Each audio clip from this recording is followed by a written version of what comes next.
I'd walk into like a Chiba Hut or something there and I'd just get a free sandwich because the person there like knew my music or whatever. So they were headbanging to you the other day.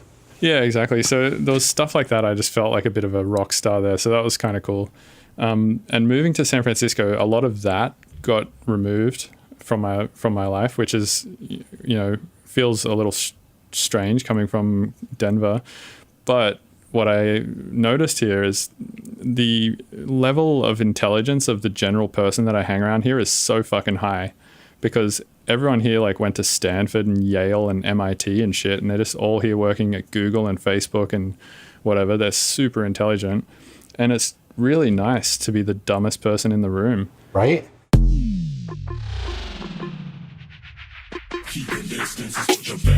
Welcome to the Mr. Bill podcast. I'm Bill's manager, Anand Harsh. I'm also editor-in-chief of theUnst.com.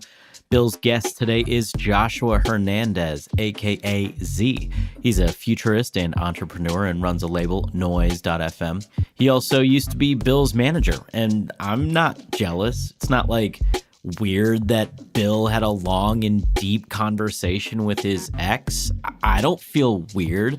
Why would I feel weird about that? All jokes aside, Z used to run a label called SectionZ Records, which launched the careers of Savant, Virtual Riot, and this guy Deadmau5. Ever heard of him? Anyway, Z is a super interesting dude, and this conversation goes all over the place. Really fun one. A quick note for all the audio files out there. We had a little bit of trouble with the record on Z's side, but I promise that the information on artist management and labels is so engrossing you're not even going to notice it, but just a heads up. Jump into the Patreon if you want to support the show. Members get early access to episodes as well as some really cool perks. And if you were on the lookout this past week, we did some extra weird shit. Thanks to everyone supporting the show and keeping us going. You can subscribe at patreon.com/Mr. Bill's Tunes. Finally, please head over to MrBillsTunes.com to sign up to become a hardcore Ableton-ear. You get full access to Bill's project files and tutorials, access to nearly 30 sample packs, and so much more. All right, here's Bill's chat with Joshua Hernandez.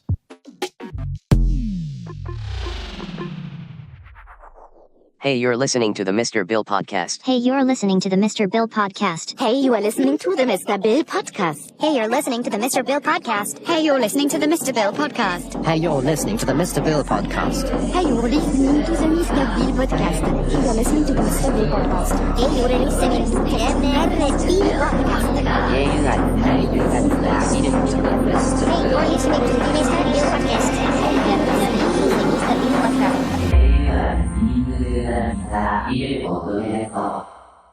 Cool, man. Well, yeah, thanks for coming on the podcast. I appreciate it. Before we start, I feel like I never introduce guests properly. I always just go like, all right, what's up? And then just like start a conversation about the latest thing I've seen or whatever. But I should introduce you first. So you were my manager for a long time. You're the person who got me my first visa to move to America, which I'm still really thankful for. And you manage still to this day Savant, and you were Deadmau5's manager for a while back in the day, I believe.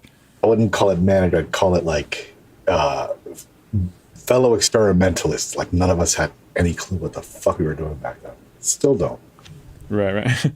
And you manage Soltan, who's a dubstep guy, and a bunch of other people and whatnot. And you also, for a long time, ran SectionZ Records, which released my albums IRL and Settling for Mediocrity. And then now you're running your own other things, Zion or Noise or whatever? Well, Zion's the management practice, and then Noise is the development label. Right. So, shifted a lot since the last time we spoke. I think that I've moved more towards the mentorship label side of things now. The COVID's hit us pretty hard, right? Mm-hmm. Everybody was looking for a new way to figure out what the fuck they were doing, and I've been putting off starting a new label for a long time. Really wasn't satisfied with where SectionZ was back, because I had split time between managing and the label, and it was a complete fucking total disaster. Yeah, I feel like starting a label, for me at least, it was much like starting a diet. It's one of those things where I would like never start it, and then 3 months down the line I'd be like, fuck, if only I'd started 3 months ago, I would be like this far in like to progress by now, you know? And then I just kept doing that, and then one day I was just like, you know what, fuck it, I'm just gonna start it today. And then just started putting together a VA, and then started putting together releases from friends of mine that I liked and stuff. And now it's been a year and a bit, and the label's going pretty well. But yeah, I think labels are, I guess the reason I didn't want to start it for a long time, or that I sort of procrastinated from it, was because I kept having this internal sort of argument with myself where I was like, there's so many labels already, and I would just be sort of adding to the pile of bullshit on the internet that's already out there, and so on and so forth. It's kind of like why should I start a label? Like there's already a million good ones out there, and so on and so forth. But then I guess eventually I started it, and now I'm pretty happy that I did. And it makes a lot of sense, because to me, what's missing from the discussion about what labels are, especially like independent electronic music labels, is they're a collection of community and culture, right?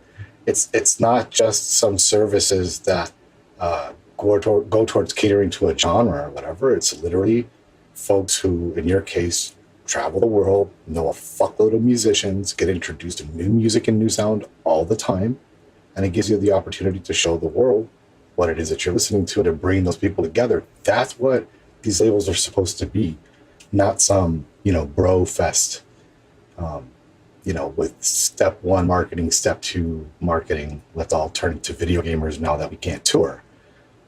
It should be, granted, y'all have been gaming for a long time.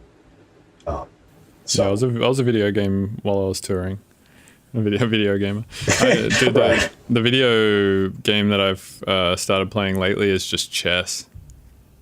Oh, strategic as fuck. Yeah. Yeah. It's funny because I've got a PC that I built at the start of quarantine that has a 2080 Ti in it, and I literally just use it to play chess on chess.com. It's rendering at least 60 frames per second, though, right? Or is 120 the thing now? Because I know that the next gen it's all 120 frames per second. I just sold a monitor actually like a few days ago that was 240 hertz, which I actually bought when I first moved here. It was the first monitor I bought when I moved to America. How are you able to deal with less refresh rate? No, it was more refresh rate. It was 240 hertz. No, but you sold it. Do you still have a 240 hertz refresh rate monitor? No, so the reason I had the 240 hertz one is because I was playing Counter-Strike, so I wanted it for that because I was super. You need a lot of frames to kill people in that game. Yeah, exactly. But now I don't play that game, so I have like a giant 4K monitor in my studio now, and it's really nice. I like it a lot, and it's fine. It works really well for my purposes. Why'd you stop gaming, or at least Counter-Strike? I just kind of got sick of it. I got burnt out on it. It's pretty toxic. Like the people in it are toxic. And I just didn't really feel like it was doing a lot for me. Whereas chess, I feel like it works my brain in like a really nice way. And the people in there are like not toxic, when literally no one talks to you. Like when you play somebody else in Counter-Strike, right? Or like it's usually 5x5, like a 5v5 game. Usually, like as soon as the server starts, everyone's just shooting each other and calling each other fuckboys, and like, everyone's. I've been. Yeah, I was early Counter-Strike. Yeah, if you want to know who's fucking your mum, it's a great game to play. That's information that I think is useful to most gamers, which is why it's so prevalent in the scene. Yeah, they're like, I need to know who's having sex with my mother. I better download the newest Counter-Strike. For sure. Have you partaked in the Among Us game? No, but Phonon was telling me about it. The guy who wrote Polyrhythm. Polyrhythm. What did you think of Polyrhythm? So I had the opportunity to hear a lot of this dude's music really early before it got released, because he was doing stuff with Audio Records, and I was helping out Michael for a little bit over there. He released a lot of Jewel stuff, which was dope. And I thought that it was the most capricious fucking thing I'd heard in a long time, which was a good thing because it meant that people are sitting down to actually like listen and discuss what's going on versus like do the same thing as everybody else is doing, right? But in and of itself, what I liked the most from what happened with that track was it really started to bring together a cadre of producers, and they started to mess around on purpose with the time signatures and bounce stuff off of each other, which to me, that's how genres are born. And I hadn't seen that kind of movement in a long, long time, you know?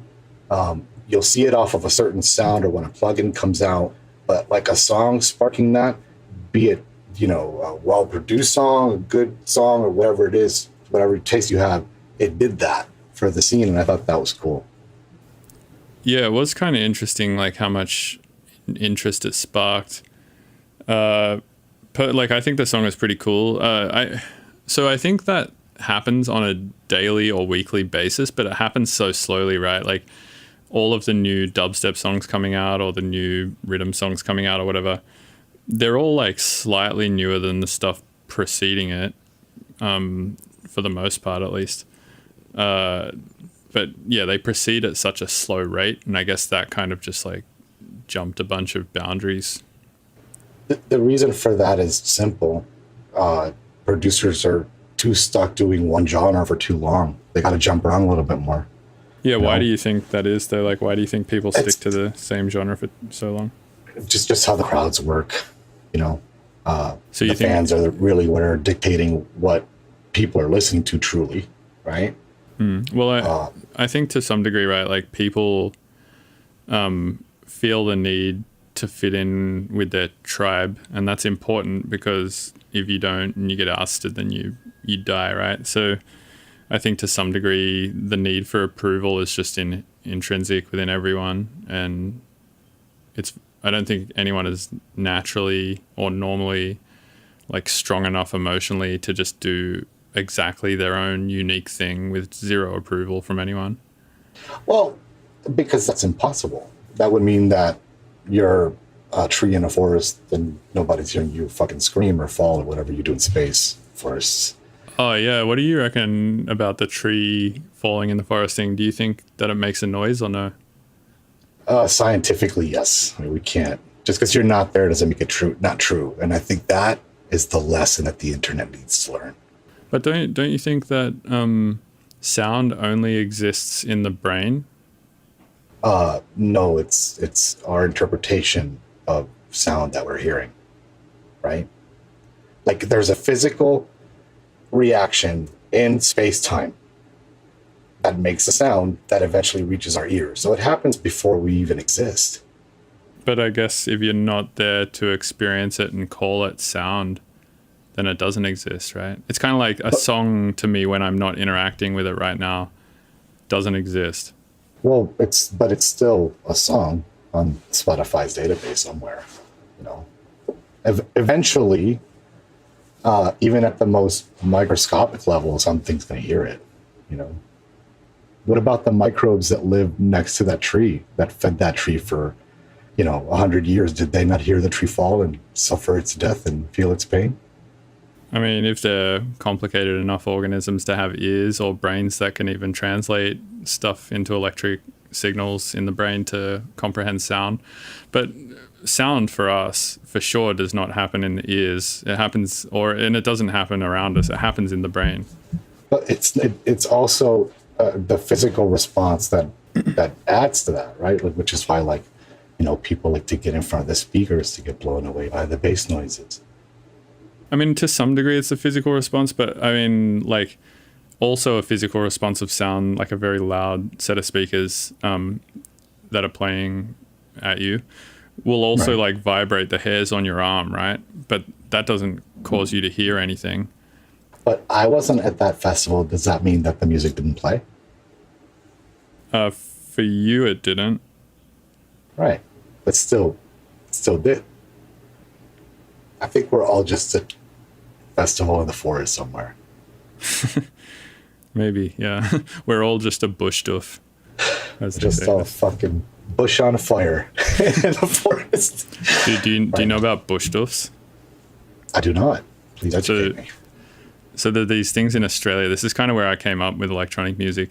Pretty much you go out to the bush and there's 200 people max. It's pretty small. and you have to go on the internet or find a phone number or whatever, and they'll text you instructions on how to get there, or there's like a forum that you have to. You mean a rave? It's not really a rave. It's kind of a rave, but it's just for psytrance, and it's much smaller than a rave. Okay. And it's full of like. It's important enough to have its own branding of event. Yeah, you know, like where they throw sticks for fun. It's like 3 hours further than that into the bush, and then Australia is amazing. And it's the strangest shit. And you know how like at a regular rave in America, it's like full of wooks or whatever. It's like a whole different class of wooks, because in Australia there's these other things called bogans, and they're kind of, it's hard to explain to Americans what a bogan is. It's kind of like a redneck, but they're more middle class and they're more like bigoted, I guess, in this, like they're way more racist, and they're way more casually racist, I guess. And they're because wooks typically aren't racist. Right. So bogans who are also like wooks in Australia who go to these psytrance parties, they're generally not racist either. But they're somewhere between a bogan and a wook, and it's really hard to explain the breed. But it has its own flavor for sure, and it's really difficult to explain without going to one. Wook culture is interesting. I actually found it derogatory for a while until I saw that they embraced it themselves. Yeah, I think it was supposed to be derogatory, but then wooks kind of were just like, fuck it, we're wooks. Just like the Insane Clown Posse fans, man. They are an entire sub-genre of culture, and they own it. Oh yeah, the Juggalos. The Juggalos, yeah. Love the Juggalos. Have you ever been to a Insane Clown Posse festival? I have not, but I've been to an Insane Clown Posse concert by way of being there with other people and enjoyed the shit out of it. I'll be honest with you. If you had fans like this, you wouldn't ever lose a night of sleep, because these people will fucking burn down a building for you. This is the kind of fan you want to build, not a genre fan that like tells you what to do. You want this kind of fan that evangelizes for you. That's the best kind of fan. Why do you think they built up that kind of fan base? Like, what is it about them that people are able to identify with so hard that they built up this insane fan base that will burn down buildings for them? Very similar to what happens with the Trump voter and supporter. They are on the defensive so much that it just builds that reality distortion field around them. And because they're on the defensive so much, they are just constantly fighting. So I think it's the same thing, you know.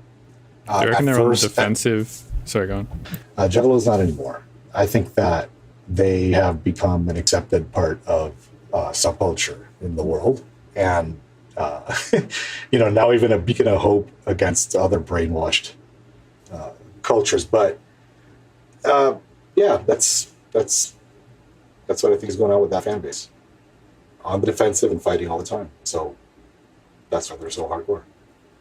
Right. And do you think that they're on the defensive so much and whatnot because of the way they dress? In the beginning, everything from the music they listen to, the way they dress, the things they believe in because of the stuff that they listen to and the way that they dress versus, what the norms are. So yeah, for sure. Right. And you think like when there's a ton of people who all are into the same thing and they're all constantly having to defend themselves from normalcy or normal people, because a bunch of normal people are going like, this is dumb, you're all fucking idiots. When they get together and like find a community of people, of other people who are into the same shit, you think it just kind of like snowballs into this thing where they all just agree. That's where the endorphin hits. That's where it's like, you found people that agree with you now. You're in community. So all that fighting, all the fucking sweat and tears is worth it because you found your kin now. So it's that endorphin release amongst the fan base, which is why it's important to have concerts and festivals and bring your fans together, which is why it's so hard to exist right now. Although the really smart ones are bringing them together on Discord for years now. Like, they didn't wait until last minute to care about their fucking fans. Yeah, I thought it was funny at the start of COVID. I mean, I guess it like made total sense, but it was like this thing that I feel like I've been doing for years, and I don't want to like sound like an elitist or like I did it first and I'm better than everyone or whatever. But this thing people should pay you to figure this shit out is what they should do. Yeah, the shit I've been doing for years though, like streaming my music production on Twitch, which I've been doing since like 2014, or having a Discord server, which I've had since 2015 or 2016, and all of these like weird internet side alley things are things that just at the start of COVID, everyone just was like, all right, we accept that's the norm now, and just everyone jumped onto having a Discord server and streaming on Twitch, it seemed like. Right, except we can't all have Discord servers. I mean, yes, we can, but eventually, just like everything else, there are musicians that make absolutely terrible teachers. They but I mean, Discord just constructing. Yeah, Discord servers are not for teaching so much, so it's more just like I think of it sort of like a Facebook artist page thing, like a Facebook group based around an artist. I look at it sort of similar to that, except Discord just has a little bit more functionality, I feel like. I hear the teachers that are using Discord in the remote learning process are thriving because of the amount of tools and things that are available versus like Zoom or some lockdown Microsoft or Google product for education. But anyway, and kids love fucking Discord. I mean, that's how my son keeps in touch with all of his friends. Right. Yeah. I mean, it's definitely becoming the norm for gamers for sure. Before that, it was IRC. Before that, it was AIM. Before that, it was fucking whatever. It's going to be other stuff later. Right. Yeah. Where do you see all this COVID for musician stuff going? I think this is the biggest opportunity that we've ever seen in the last 10 years, because everything was pretty much like on rails, and it was on rails to the point where like everything is on rails. Marketing, announcements, even fucking music making's on rails, right? You mean like everything was sort of stuck on tracks, and like it was really hard for people to diverge from those tracks, and really hard to change the way that we like distribute music or make music or whatever. But at the same time, you had like, 1 million people come online. The barrier to entry became nothing, virality and that whole thing made it possible for you to just circumvent marketing. Influencer marketing made it possible for you to circumvent, traditional marketing, and all that just hit a fucking wall pretty hard. Insofar as that there are folks out there that are natural to this world, and there are folks out there that are out there because they're favors to agents, to other managers with the power and influence, and suck up a lot of airtime, and they're not in the way anymore. So you don't see it on social. You don't see new fans and folks coming online, wasting time in these doldrums. They're going directly to these artist sources that are showing their production, talking to their fans on Discord, creating new content all the fucking time. They've just decided to release their entire catalog for the next 2 years because fuck it, everything sucks anyway, right? And the fans are the ones that benefit from it. So I think it's a huge opportunity to reset who you are, who your fans are, get to know them, cater to them. And then they're the ones who drive ticket sales. So agents and buyers will have no choice but to book the people that have the active fan bases that are going to buy the tickets. Because another thing that's going to be fucking scarce out there for a little while is money. So making decisions like this is going to be very important. It's not, you're going to have your choice of 4 dubstep shows in Philadelphia tonight. You have a very limited budget in these next 10 years. You are supporting your artists directly with your dollars via Patreon, via a million different ways. So I think it's an opportunity for artists to really understand that that's the conversation they need to be having with their fans. That's the most important thing. You can't see them, but they're still fucking there, And it's really sad to see that some folks And a lot of them have like broken out of that pattern I've seen over the last couple of months, especially.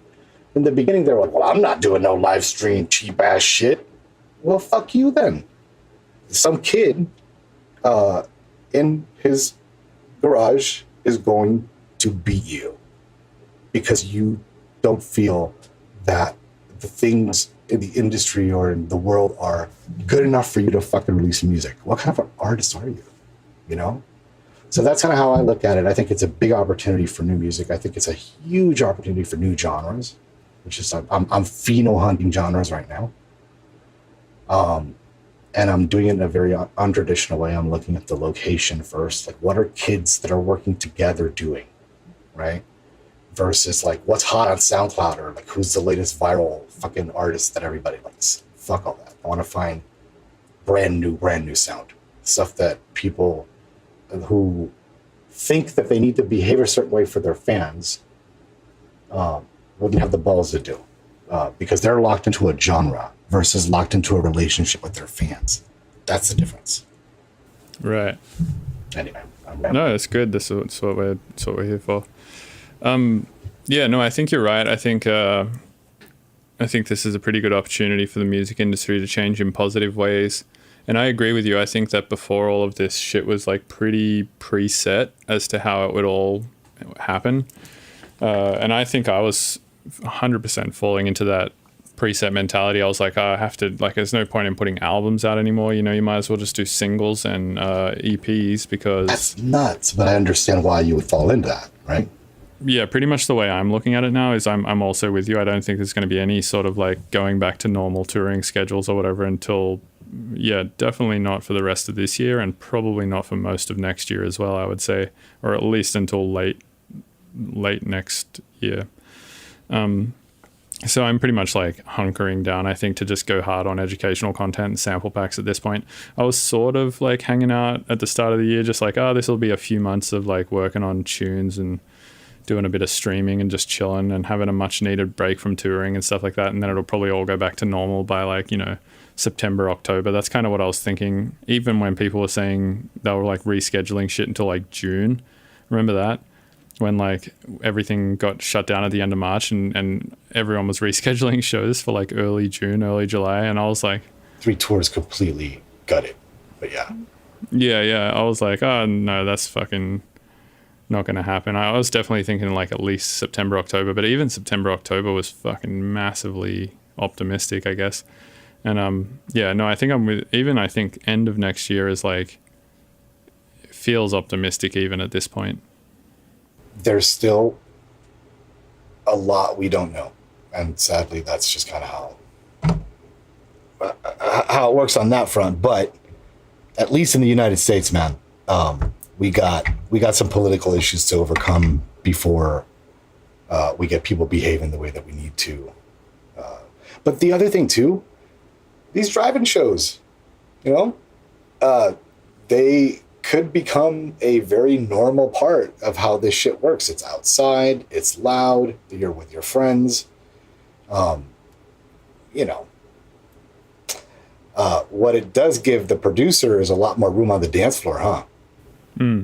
Yeah, I guess. Yeah, which feels kind of sketchy from a producer's perspective, to be honest. Like when you're up on stage, you don't want to see big holes in the crowd. You want to see a fucking sea of heads. I stopped dancing personally when the floors got too crowded at the clubs. So I don't mind a little bit of space. It's really about what the DJ wants to fucking do there. For the dancers, I think it's good for sure. For the people on stage, it feels awkward. Because they're so used to just seeing the pictures of all the headbangers, you know. Well, it just feels like more validating and like you're more warranted in doing what you're doing when there's a large group of people, you know. That's how I feel about it, but yeah, I might be wrong. Hey, I got a question for you. I made a tweet the other day about this, and it's a problem that I've just had for a long time, and I can't figure out how to deal with it. I have a whip folder that's got like 200 plus whips in it that are like anywhere from 70 to 80% finished tunes, some even 90 to 95% finished, to stuff that's like, you know, maybe 30 to 50% finished. So there's like a wide range of like completion in there, but it's like 200 or so tracks, and I just don't know what to do with them.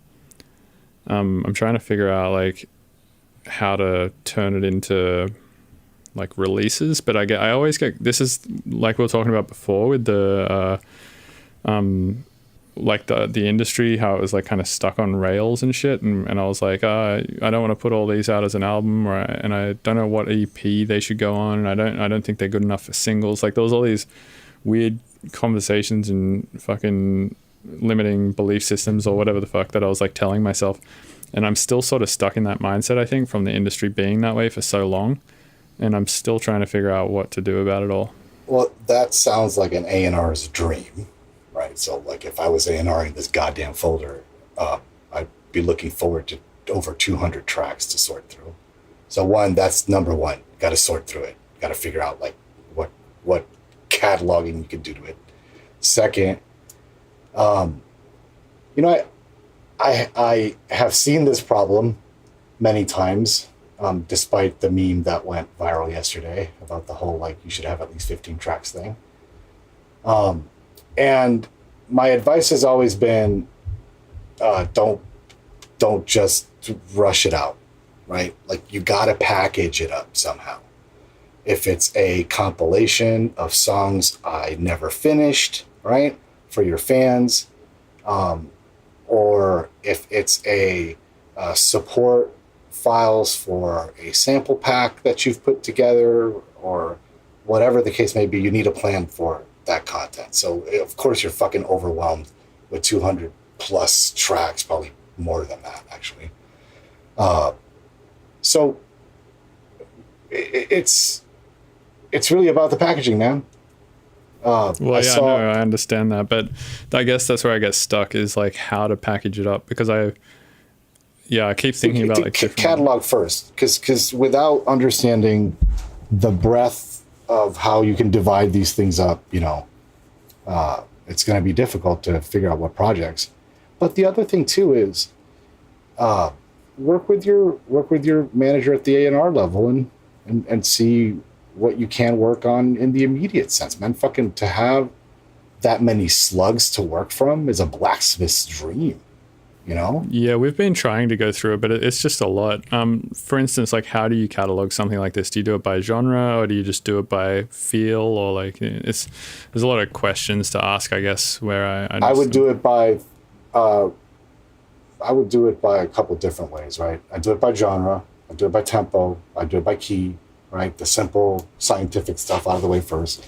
Then I divide it into, well, these would be good for video games, or these would be good loops, or these would be good like soundtracks for random YouTube videos. This would be good to throw into publishing, like blah blah blah.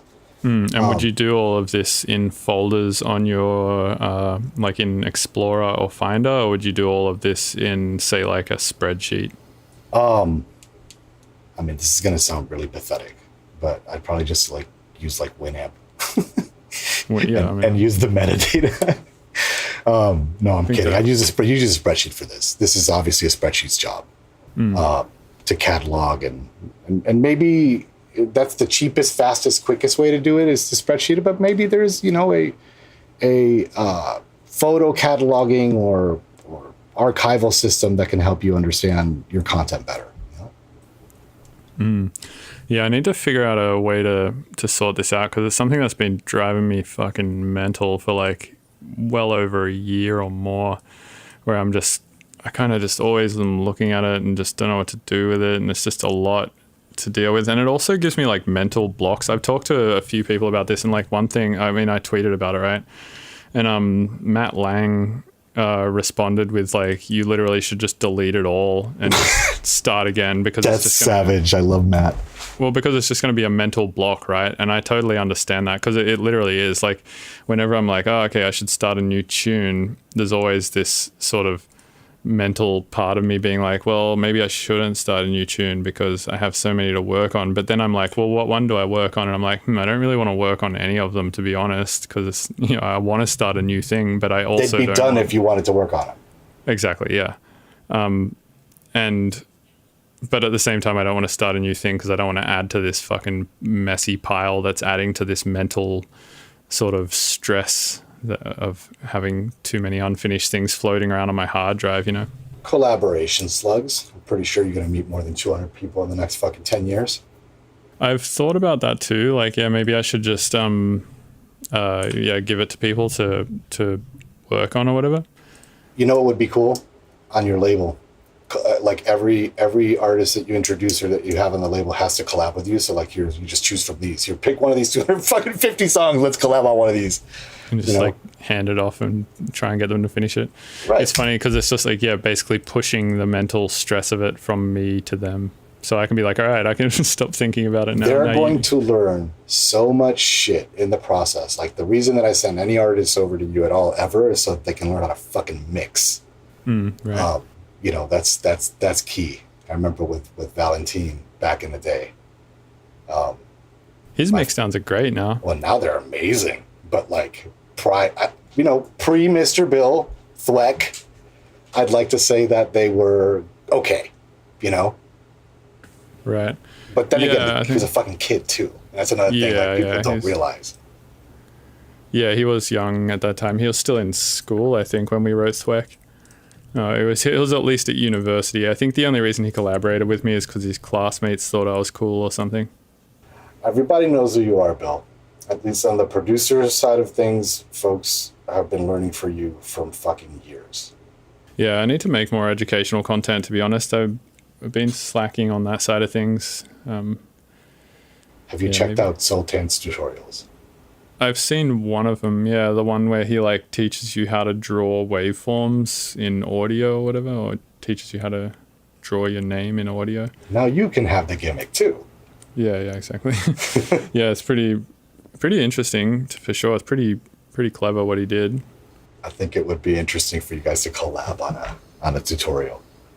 Yeah, we've tried collaborating on music, but he didn't respond. I mean, he did respond. How long ago was that? That was years ago. Initially he responded, and we were talking about it for like, I don't know, a little while. And then I guess probably like the fucking some protests or revolution happened in Iran, and he was offline for 3 months. Like there's always something like that. Where is he now? Toronto.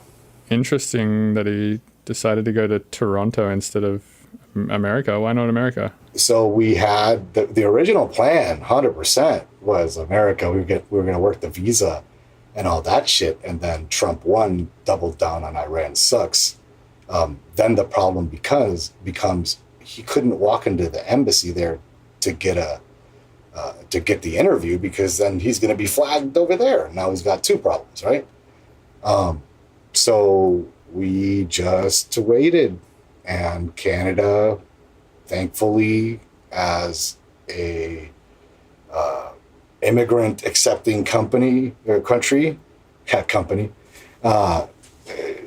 was convenient. And there's a huge Persian population in Toronto, and a lot of community there, and plus good music industry there for somebody with his skills. Right.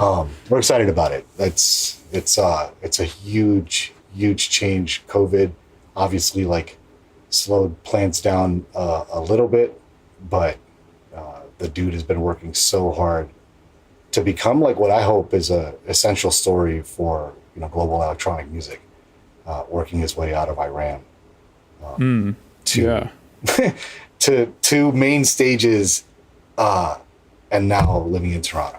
Yeah, and how does it work for an Iranian trying to get out of Toronto to come into America to play shows? I mean, not that you can do that right now anyway, but like how is that going to work in the future? Is it going to be pretty tough? It's simple. Once there's a tour booked and you can prove to the immigration service here that people want you to come to this country to make money here, then they'll let you in. It's simple. Very simple. Yeah, I've kind of noticed that about the visa process. It's kind of like if you can just prove to the government that you'll make some money and pay tax here and stuff like that, they're like, all right, you can come in. Like, here's the dynamic we work with your visa, right? Hey, can we start to look at what a tour looks like? Can we start to look at what the next 3 years looks like? And this is important because that's what you're getting the visa for. right? But it's not just on touring. You have to look at things like production as well, right? So when we did your visa, Savant's visa, fucking Whale's visa, Soltan's visa even, all the collaborations, who they were working with, we always made sure that that was as formal as possible to, you know, have it be a part of the visa process. Right, yeah. Yeah, the visa process is fucking mental, man. I'm currently going through trying to get my green card here, and it is expensive. That's a whole different process. So you are going to stay in the United States for the rest of your career? I'm going to try. I mean, if I can get a visa and whatnot, or a green card rather, then yeah. I mean, I would like to stay here for longer, because my current visa, I believe, runs out in January or February 2021, so it's not that long. And I don't really want to leave, like in, what's that, 6 months from now? Yeah. Roughly. You don't have to leave. I know that there's another 90 days and a bunch of other stuff. Yeah, but I mean, what's 90 days? You know, it's like, I want to figure out a solution before it gets to that. You know, I don't want to have 90 days left on my legal clock and then be like, oh fuck, I got to figure something out. And you know, green card process isn't going to happen in 90 days. It can happen in 2 weeks if you got the money. So, well, kind of, but I mean, well, no, green card. You said green card. I'm talking about visa. Right. Exactly. Yeah.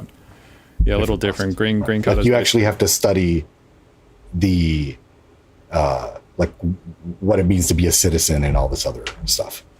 Yeah, exactly. And yeah, it's basically the path to American citizenship. You get a green card and then you hang around here for long enough, and then you either marry an American or just stay here for long enough and then take a citizenship test, I think, after you've like established pretty strong residence here. Mm-hmm. And then I think you can get to citizenship that way. I would never want to renounce my Australian citizenship, I think, but why would you do that? Well, I'm saying I wouldn't want to do that, but I would like to become an American citizen, because it would like eliminate this in like, there's no way that I like the biggest portion of career that I have is in America, right? So there's like huge reason for me to want to stay here, or at least be able to legally come and work here. You still paying taxes and shit in Australia, or what? Yes, so I pay taxes yeah, it's kind of you pay taxes twice. Well, so there's a thing called a foreign tax credit, which means if I earn money from an Australian business, I pay taxes in Australia and then send the money over to America. When the money hits the American account, I think, or I know rather, when the money hits the American account, you can be like, hey, I already paid taxes on this money in Australia. And then they're like, okay, and they check with Australia how much you paid, and then they go, all right, we'll send that amount over as foreign tax credits, so you don't have to pay that amount again.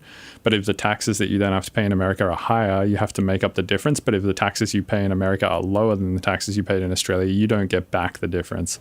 So this sounds fantastic for like, you know, a corporation with like at least 10 plus employees, but you know, for the independent musician, it's quite fucking complicated. It is very complicated. Yeah, it's super crazy to have. You've heard of the business management firms like Icon in LA, things like that. Like artists make sure that if you're not getting the shit, go and get some help. And not all managers are financial managers. Like for example, yeah. Yeah, no, I've got a team of people helping me just with financial shit for sure, because it's so complicated. Dealing with having a business set up in Australia and America, and yeah, it's fucked. But anyway, that's another reason to become a citizen here, right? Like just move everything over here in terms of business and stuff like that, and then I don't have to deal with like the inner country tax stuff as much, and you know, I can just freely travel between Australia and America without having to worry too much about getting visas all the time and stuff like that. Yeah, if it fits your lifestyle and your profile, that's good. Usually I advise stay close to friends and family, you know, that's important, especially in times like these, but you're a different character. For sure. But I mean, like, yeah, so not sure how much I want to get into this on the podcast, but to be honest, I don't get along with my family that much. Oh, same. Yeah, like I mean, I appreciate my family and stuff, but hanging around them one day every few years is enough for me. Oh yeah. Yeah, and I mean, we keep in touch on the internet and stuff as much as I feel like we we need to. And other than that, I mean, all my friends are for sure in America. Like I mean, I got a lot of friends in Australia too, but at this point, I feel way more at home in America, I think. And every time I go back to Australia, I'm always like, fuck, this feels weird to be back here. Like it feels like a regression to go back there. It's a beautiful place, but you got to follow your career. That's what this game's about. Yeah, that's the thing that I'm passionate about. I'm definitely passionate about music and teaching people about stuff and whatnot. And that definitely there's a way bigger market for that here for me than there was in Australia. I mean, there's some people who can make it work in Australia, like for instance Flume and Alice in Wonderland and Cosmos Midnight and Wave Racer and LDRU and those kind of people. They seem to be able to make it work over there. But yeah, for me, I just couldn't make the electronic music thing work for me over there. And then as soon as I moved here, it started working fine. What took you to San Francisco from Denver? A relationship. Yeah. Typically. Yeah, I was in a relationship for a long time in Denver, and then that relationship ended, and I started a long distance relationship with a woman here who's really cool, and then decided to move here. And San Francisco is an amazing city. Dude, it's so sick. I'm stoked that I moved here. Like, even beyond the relationship thing, which is like, that was worth it alone for me. The city is so fucking cool, man. Like, I was big into Denver for sure. Yeah. But I was big into it for like weird reasons, right? Like, I was into it because the electronic music scene there is cool. There's a lot of people there who are, into the patrons there who are into electronic music are super into it. So it feels very validating as an artist to be there because you're constantly validated by people being like, what you do is amazing. And, you see people in this, like, I'd walk into like a Chiba hut or something there and I'd just get a free sandwich because the person there like knew my music or whatever. So they were headbanging to you the other day.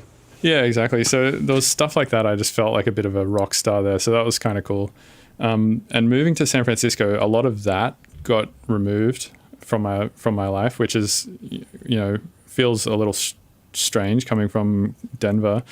But what I noticed here is the level of intelligence of the general person that I hang around here is so fucking high, because everyone here like went to Stanford and Yale and MIT and shit, and they're just all here working at Google and Facebook and whatever. They're super intelligent, and it's really nice to be the dumbest person in the room. Right? Like, I feel like it's so virtuous to be able to sit around and learn from just conversation with people that are just hyper intelligent and just sit around all day digesting shit tons of information and are constantly learning and are constantly driven to learn and are constantly working on some of the hardest problems to solve and solving them. I think that's one of the coolest. Like how to sell more ads. Well, that's one of them. Yeah. If you're working at Facebook as a fucking monetizer, yeah, for sure. Bro, the best story I have in San Francisco was at the DNA Lounge.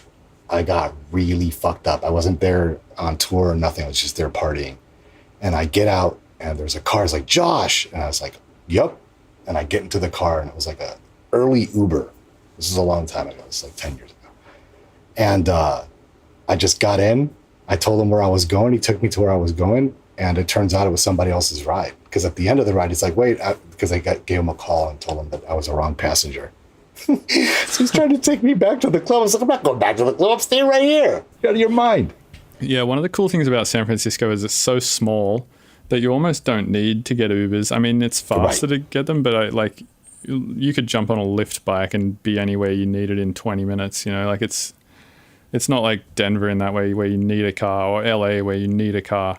Like San Francisco is a city where you do not need a car Your at all. calves get fucking amazing in San Francisco. Oh, the hills, man. Yeah, there's a lot of hills. Jesus. You know there's a native because the calves are just exploding out of their pants. Yeah, it's true. There's a lot of hills here. And another thing I've noticed is like in Colorado, right? Everyone's like, oh, the hiking here is amazing, and everyone's into mountain biking and hunting and shit. But I feel like people are more into that shit in San Francisco, which is weird because you think of it, it's like a city full of techies, right? But Right. everyone I know here is into like hardcore into backpacking and like Right. canyoning and fucking mountain biking and like hiking and shit. And the hiking in California is amazing. It's like, in my Unparalleled. opinion, I think it's better than Colorado's hiking for sure. I miss that the most because, you know, we lived out there for 3 years. Oh, in LA, yeah. Yeah, and then moved back to Chicago because I miss my fucking friends, and I miss paying half of what I pay in mortgage right now. Yeah. But that hiking was amazing, dude. I lost like 60 pounds in 4 months there, just hiking and just walking. Yeah, it's insane. That's the other thing about California, right? It feels very like health conscious, I guess. And I feel like I've lost a lot of weight here as well, for various reasons. But I just like, I feel much more health conscious here than I did in Colorado for whatever reason as well. Yep. Well, Colorado also has a very mature cannabis industry, so chilling out and eating junk is very, very high on the priority list. There's that, and it also has this whole like lumberjack beer industry as well, where everyone's just kind of like hard working, and then they're like, "Oh, I'm gonna go drink fucking nice craft beer," you know. And I was like super into the craft beer shit, so I was like drinking beer a lot there. You basically are eating beer. Some of those craft beers are so high in calories. Yeah, exactly. I was pretty much eating beer. Yeah, man. White Claw over here only right now, at least until the summer's over. Yeah. How's the summer in Chicago? Is it super hot? It's been a nice one, actually. Pretty fair, pretty mild. I think the hottest it's been up here this year has been 95. So we've been pretty lucky. Nice. But it's usually pretty stagnant air. Although that's actually shifted. That whole narrative in the last few years has shifted too. So it's really hard to even talk about the weather in stable patterns. Like, you know, Chicago, it's like this. Nope. Everything's wild and crazy now. Like, who the fuck knows what's going on? Right. Yeah. San Francisco is really cool in that way. It's all microclimates. So you can be on one side of the city and it'll be sunny. And you go to the other side of the city and it's fucking foggy and raining. Have you seen the bubble rain yet? No, I don't think so. It's like the place where I'd see it the most was around where the W Hotel in Moscone Center is, right? For some reason around there. But it's like a rain that it's usually windy as well, but it's like a foam. It turns into like a bubble foam. Like a mist? Yeah, but like, but not your typical mist where you get the rainbows. It just looked like falling, like, you know, bubbles, like foam. It's weird. Yeah, it's a crazy city, and yeah, it's so pretty, and there's just like a lot of cool shit here. So yeah, I'm very happy here, and it just makes me want to stay in America more for sure. That's awesome. Yeah. Hey man, so I'm gonna go cook some food and shit, but like it was awesome having you on, and I think we talked about some interesting shit. As usual, man. Anytime. Happy to contribute. Yeah. Do you want to send people who are listening anywhere to check out stuff? I do. I want folks, especially you producers, to go check out noise.fm. Noise.fm. Noyz. Yeah. .fm. New electronic record label. We're doing 90-10 deals. And eventually it goes down to 100% you, because I'm powering all of the financials of this, the marketing, etc. I don't need to make money from artists. I make money from weed, right? So I'm doing that kind of deal, and then I'm starting a YouTube channel where I'm paying artists to upload their music to my YouTube channel versus like them begging me to put it on, you know.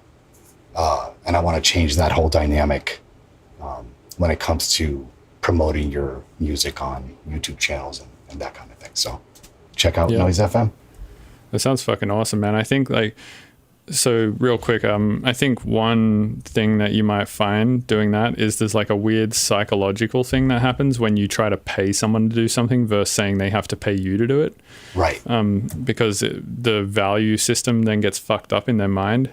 So I think you might come across a little bit of that. But otherwise, I mean, I think, 90-10 deals in favor of the artist, eventually going to 100% artist, and you paying artists to upload to your channels is amazing. It's crazy. But what I'm trying to do is just throw new processes, new innovations in how this stuff should work, right?